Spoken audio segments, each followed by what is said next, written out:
দেখো, হঠাৎ করে তোমার জীবনে একজন আসবে, সে তোমার কথা বলার সঙ্গী হবে, তোমার সব দুঃখ কষ্ট ভাগ করে নেবে, তোমাকে সাহস যোগাবে, তোমাকে ছোটোখাটো বিষয়ে যত্ন করবে, তোমার যত কষ্ট কথার মলম দিয়ে সারিয়ে তুলবে, তোমাকে রোদে পুড়তে শিখাবে, বৃষ্টিতে ভিজতে শিখাবে, দিনের পর দিন রাতের পর রাত তোমার সাথে কথা বলবে।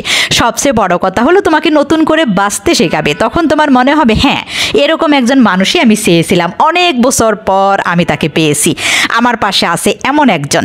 তারপর যখন কথা বলার অভ্যাসটা তোমার বদভ্যাসে পরিণত হয়ে যাবে, তখন একদিন হঠাৎ করে মানুষটা বদলে যাবে, তোমাকে ব্যস্ততা দেখাবে, সারাদিন অপেক্ষা করার পরেও তোমাকে একটা মেসেজ বা কল দিবে না, তুমি বারবার ফোন চেক করবে, কিন্তু তোমার অপেক্ষাই থেকে যাবে।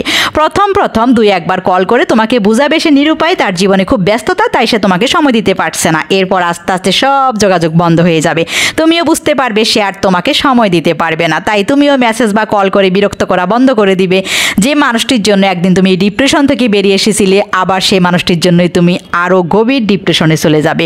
তখন মনে হবে আগের তুমিটাই অনেক ভালো ছিলে। জীবনে কেউ এসে চলে যাওয়ার যে একাকিত্বটা, সেটা বড়ই কষ্টদায়ক।